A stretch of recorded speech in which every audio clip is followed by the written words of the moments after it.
Hi guys, welcome to the video. This year I've been painting outside quite a lot, so I wanted to share a little bit about that, share kind of the palettes I've been using, and we're going to do a painting and kind of walk through some of the techniques that I've been using, so enjoy.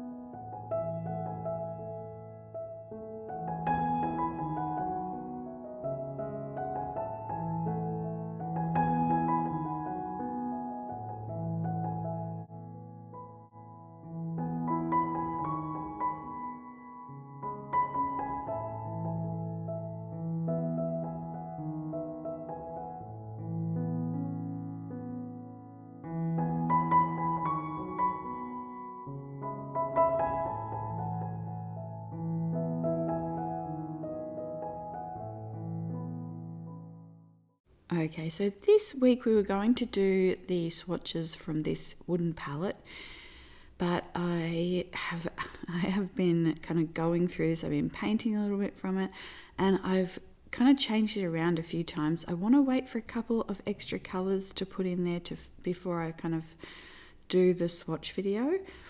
And so also because of this and kind of coming up to the end of the year, I'm kind of re-looking at all my palettes. This is a little one that I've been using for plein air all year. I had a video about this at the beginning of the year called something like swatching a new palette and my plein air process. So I've taken out these colors and I've added the ones on the bottom row there to kind of replace them.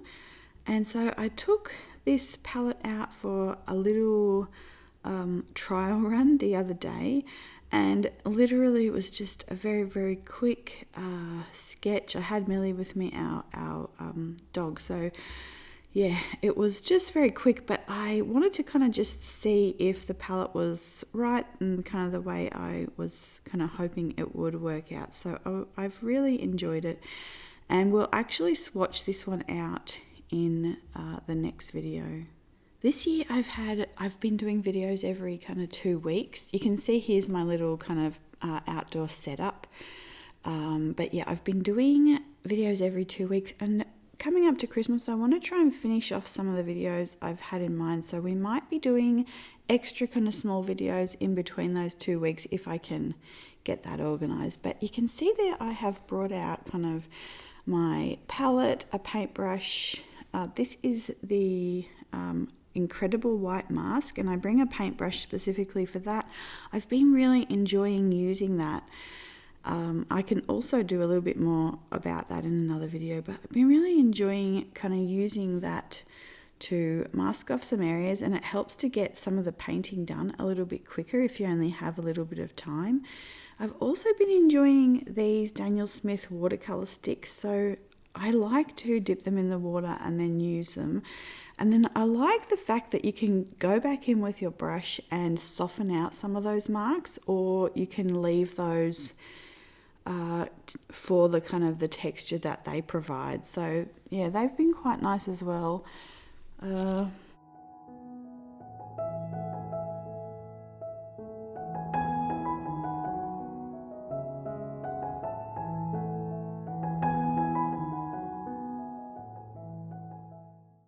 So like I said, I've been really busy kind of reconfiguring some of my palettes and putting together a new palette.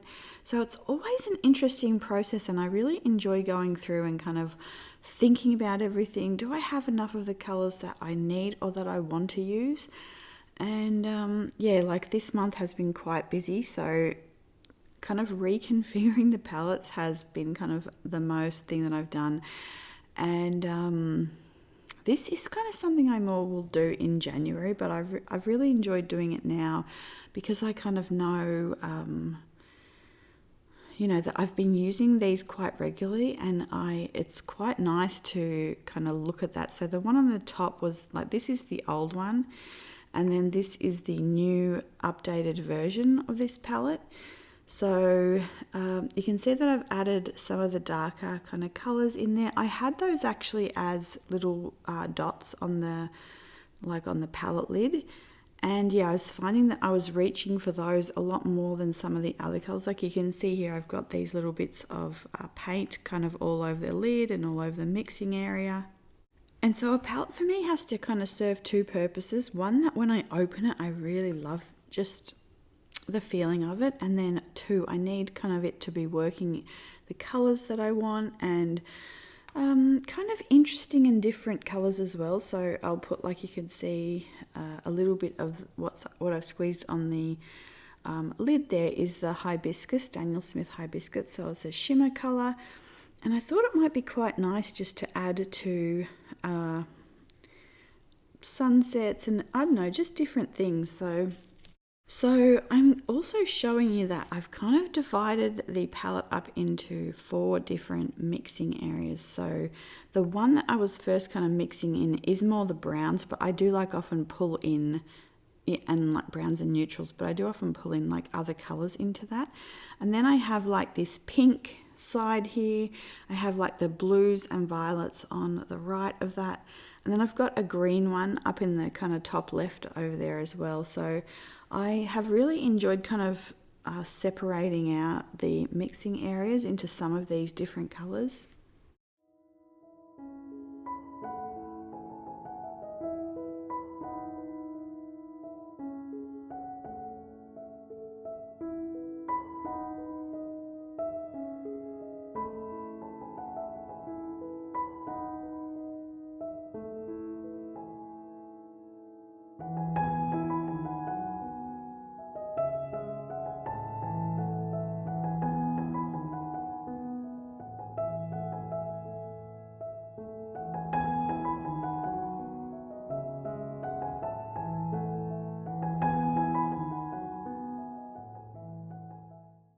So rather than wait 2 weeks for a video, I've already done the swatching kind of part of this palette. I've actually fit like 32 maybe colours into a 12 pan palette, so with the extra ones kind of around the lid. So I love that, and I love kind of adding the little extra bits to see, are they ones I'll use more or less? Do I need that, to switch out some of the other colours? But yeah, I'm really happy with this at the minute, and so we'll swatch this one next week, and then we'll swatch the wooden one the week after. But also, as we go through today, I'm going to kind of talk you through some of these sketchbooks I've been using, and if you have anything that you'd like me to paint or any kind of techniques that you want to kind of explore a little bit more, it might be like using the masking fluid, it might be like a particular scene that you'd like me to paint on a video. So just let me know. You can also go back through the videos and like say under that video, like comment 2 minutes 38 or whatever, can you paint this? So that's fine as well. But so here is a stack of 6 books that I have filled or almost filled this year, and 5 from this year, 1 from last year. These are the Arches or Arche sketchbooks. They're 100% cotton. I really love these ones, and they've actually been such a nice size for sketching out and about. So this was the one from last year, and we haven't done a full flip through, but we will do one from this, and I'll try and kind of pair a couple of them together. But yeah, so this was the first time I used this one. I had a couple of other sketchbooks as well for kind of plein air, but this year I've mainly focused on these ones. So this one, there is a flip through. I think it's in a my plein air painting process video. This was the first one that I did this year. Our dog was just a puppy, and I figured that I needed I had barely any time, so I thought I need something to just quickly be able to start trying to think and paint and capture some of these landscapes. So yeah, this was really kind of a turning point and really important. So this was the third one. Or the second one for this year. This was like the spring one. This one still needs quite a lot of work because I wanted to put some of the Beatrix Potter Museum things in this as well. So this will be like a whole video on its own. We will, we'll probably do this over winter. It'd be quite nice to go back and do some of that kind of colour during winter.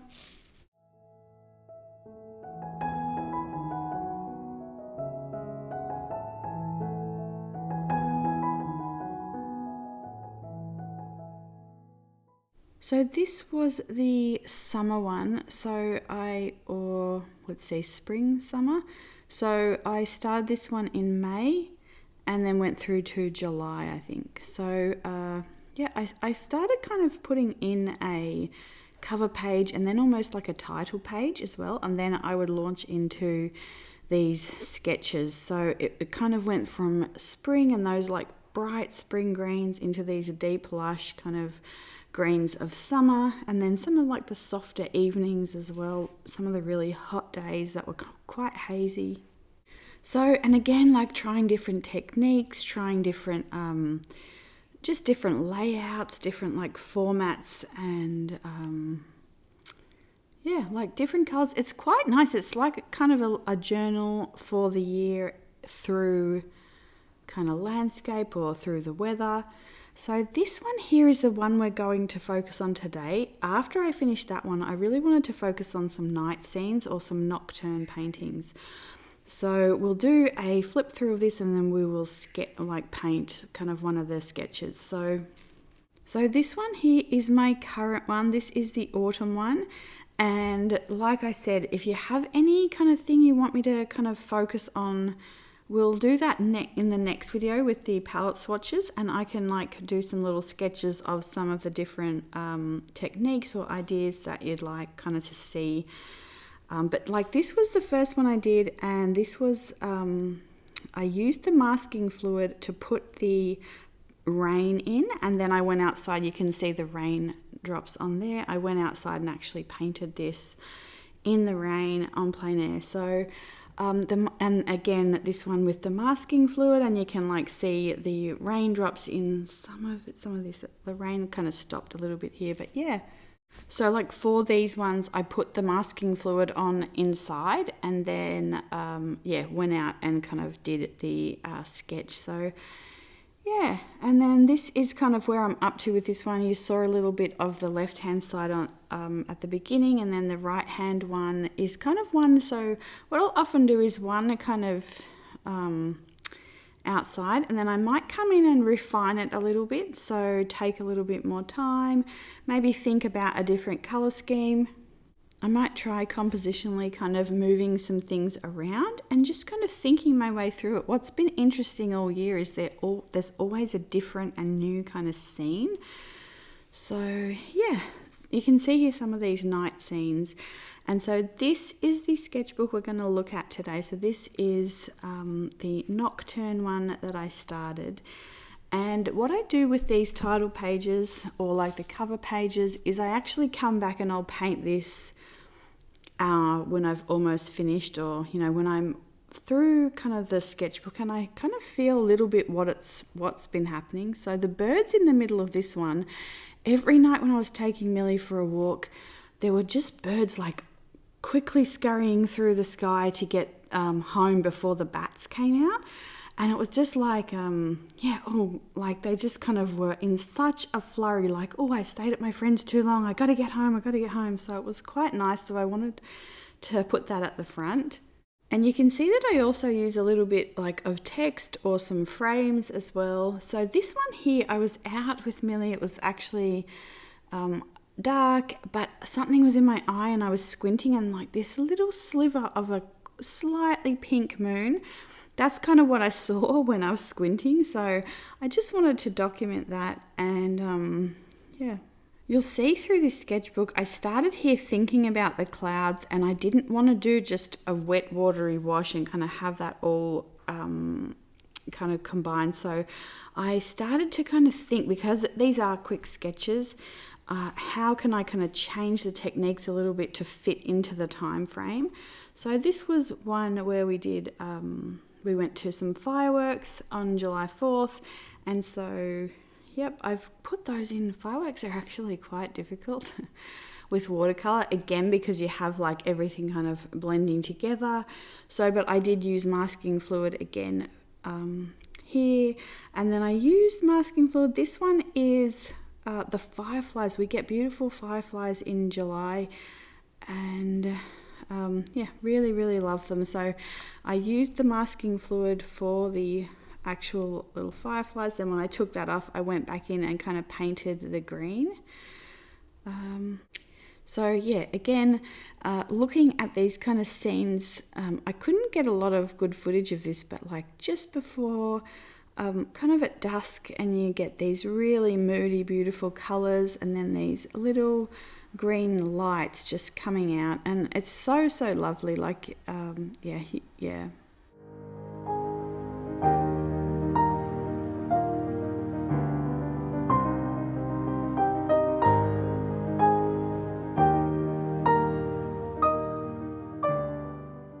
So this is another idea, and I like this one, going to the same place in the night and in the day and painting that differently. And you could do this just in a lot of different ways. I've actually really enjoyed kind of doing this throughout these sketchbooks, is like painting the one thing, whether that's just painting on location and then coming home and refining it, or whether it's like painting something in the night, in the day, or in the morning and in the afternoon, like at different times of day, and seeing how that lighting changes. It's really nice.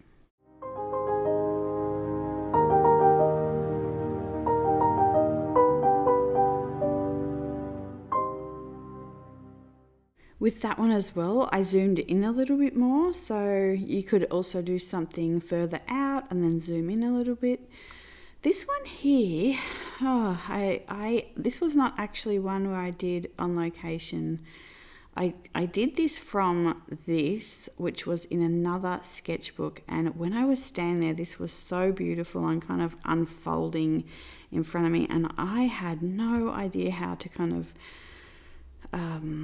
of synthesize that and capture it. So I wanted to just have another go kind of painting it and just thinking about how to quickly kind of get a little bit of that feeling. So this was the first one that I did when I was kind of standing there, and yeah, it did not capture how beautiful that scene was. So I wanted to kind of, I scrapped the gold because I just felt like it was hard to capture that in such a quick sketch, and I just tried some different colors, some sparkle colors, and tried a little bit of a different approach to that.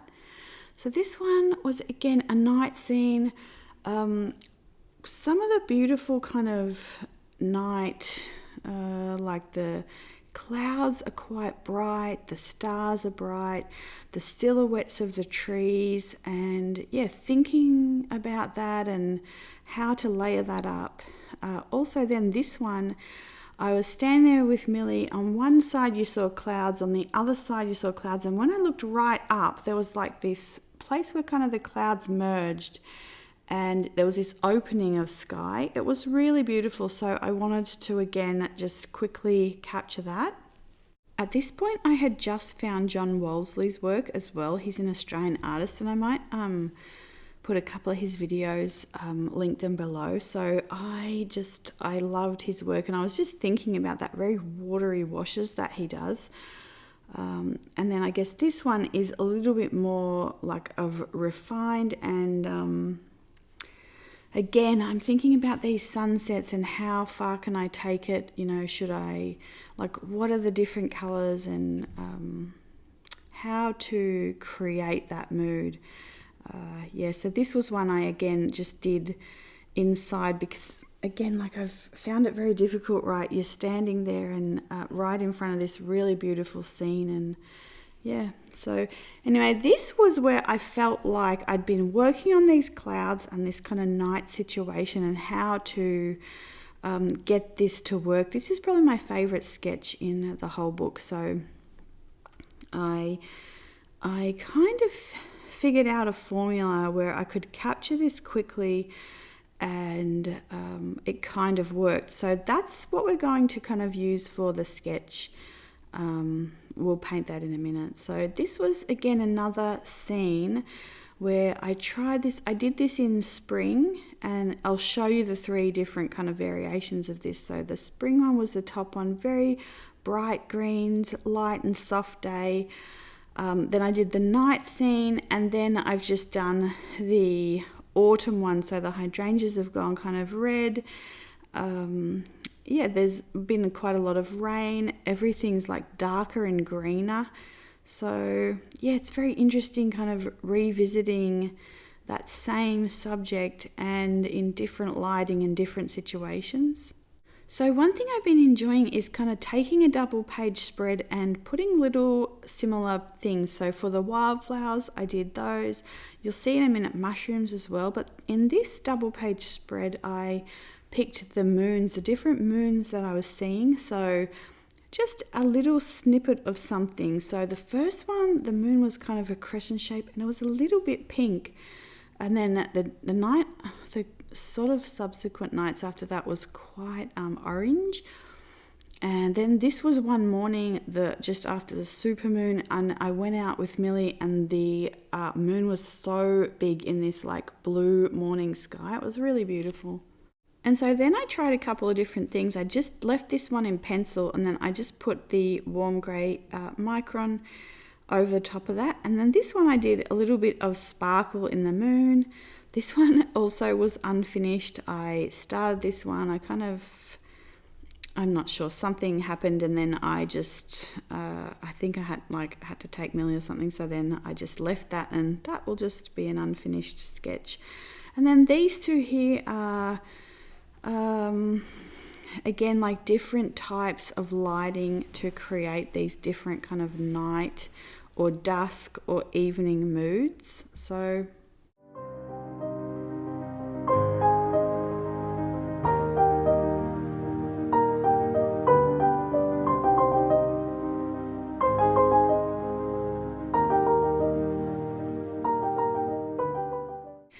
and so the next page here is again one where I was looking at just little snippets of something. So this page I dedicated to mushrooms because I was using this in July and we were finding so many different mushrooms. So every day, whatever we'd see on the walk, I would just come in and pop the, that one in like on this. So it was done over probably 4 weeks, and I wouldn't take very long on the sketches, and then I would just come back in and fill in the colours whenever I had a chance.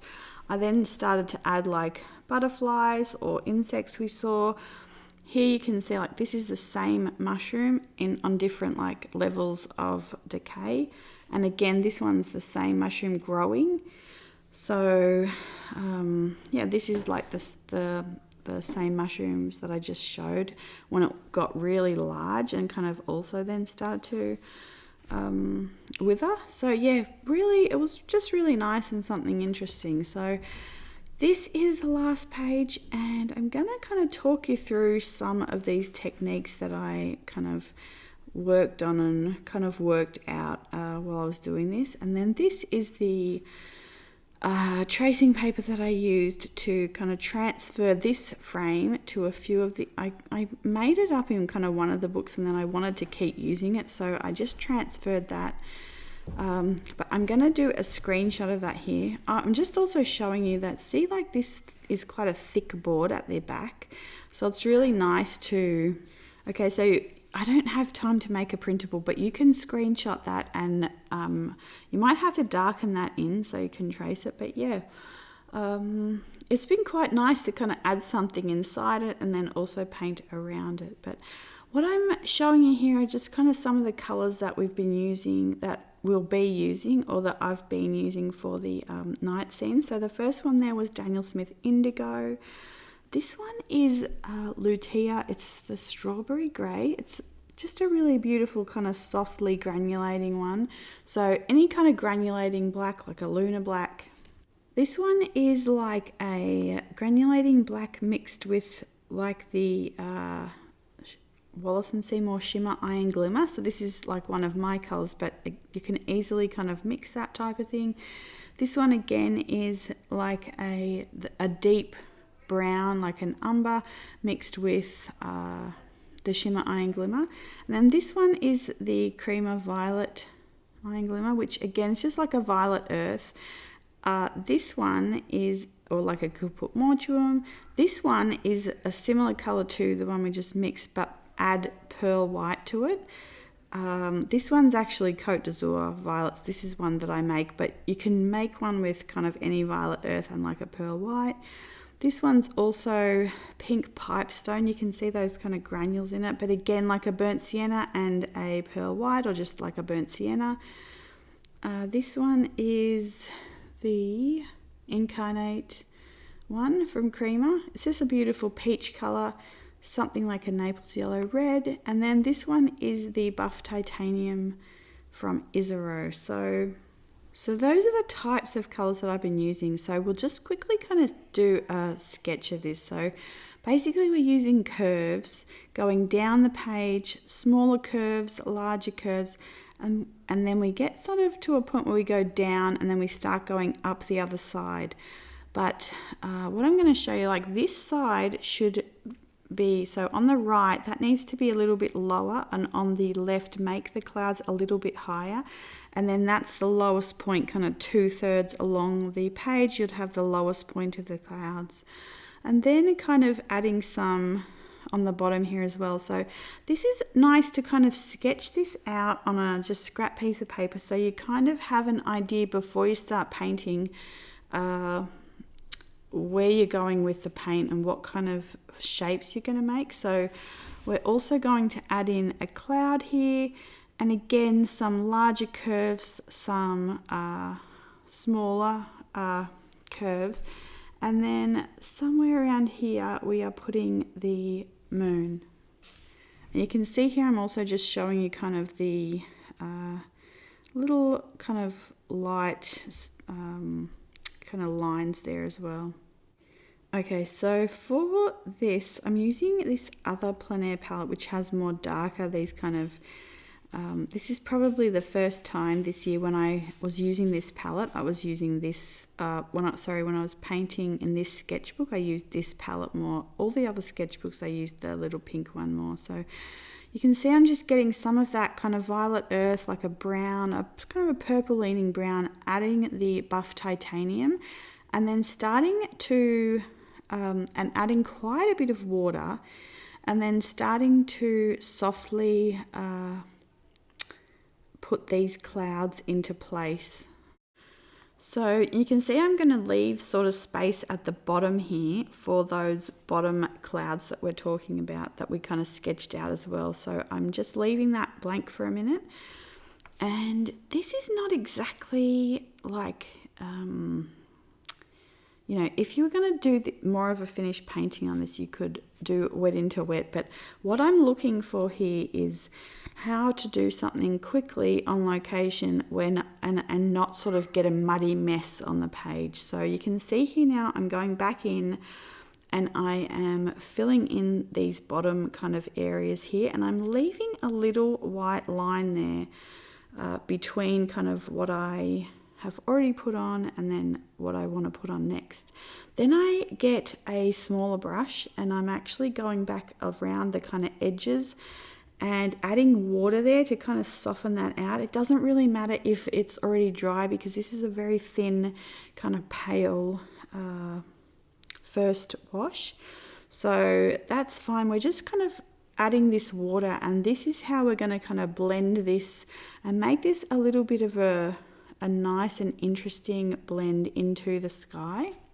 You can see I'm also doing the same thing around those bottom kind of creases, and then we're going into the cloud here, and I'm going to do the same kind of thing, pop that cloud in. You can add some more paint in some areas if you like, or we can do that in a little while, and then I am just kind of wetting the edges here again. So basically I'm wanting the paint to feather out a little bit and also give a little bit of time when we're putting in the kind of night sky so that the edges don't necessarily dry hard and crisp. You can see how I'm putting in a little bit of a darker bit of color, and then also putting a little bit of sparkle in here just to kind of give that unexpected shimmer, that kind of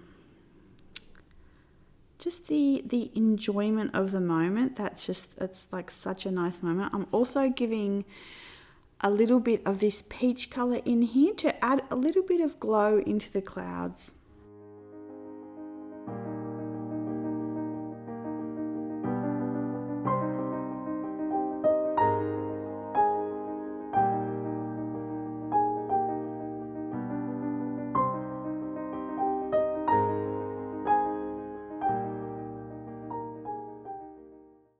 Okay, so the next thing I've done is mixed up a little bit of blue, a little bit of that brown, a little bit of the blacks, the darker browns. I'm basically just mixing, there's not really one set formula. You can just kind of mix if you want more blue, if you want more of the brown, if you want kind of a lighter blue. And you can see I'm just really getting that down quickly onto the page. And then I'm taking this other brush with the water and I'm going to blend that or like put some water on there on the side so that can kind of start to blend in with the clouds nice and softly. So as I continue down the page here, I want to put in the kind of shape of the moon so that we don't kind of go over that area. So you can see I paint the moon kind of around the circle there, and then I will keep kind of painting up to that area and paint around it.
So yeah, you can see there I just put the water around the clouds. I'm now going back in here, and the thing is the whole kind of point of this is that it can be very watery and it doesn't have to be kind of meticulous. So once I've done that and I can see that that doesn't look very nice, the whole point of it is that I can go back in and put some more of the blue kind of around the edges to kind of close up the cloud there. So you see there, like I did that there, and then I'm kind of doing that on the bottom as well to kind of blend that out a little bit more softly and nicely. And then somewhere here I also realized that I forgot to do this for the moon. So yeah, I go back in. This is kind of drying, but again, the whole point of this is these are quick sketches and it doesn't have to be perfect. It's quite nice when you can kind of have these different things open up. So I just wet it again, and then I've gone back in with just a little bit of the blue to kind of soften that in. And yeah, it's actually created this quite nice kind of effect for the moon there. And then I'm just going in with a clean wet brush and I'm just kind of lifting out cut these kind of lines. So to kind of make it look like these kind of light coming out from the moon there. And yeah, I just did it where we had sketched those different, I think maybe 5 different lines. But yeah, you can see there how this just, it does kind of, you know, you're doing it very quickly, and you're able to create quite a nice amount of atmosphere, which is what I've been looking for. And kind of this whole sketchbook was about kind of figuring this out. Like, how could I create this fairly quickly without wetting the entire thing and kind of having to wait for things to dry, having to glaze over the top another layer. This was like my first, I think my kind of one of my first attempts. And then I did this one at the front, and again, still like I was starting to get it, but I wasn't quite exactly there yet. And then I did this one, and I was just really happy with the way that, yeah, that kind of all worked out. So you can see that progress is, you know, it's not going to happen exactly the first time, but it's really something nice to kind of cumulatively grow. So I hope this was helpful and interesting, and I will see you guys next week. Yeah, bye.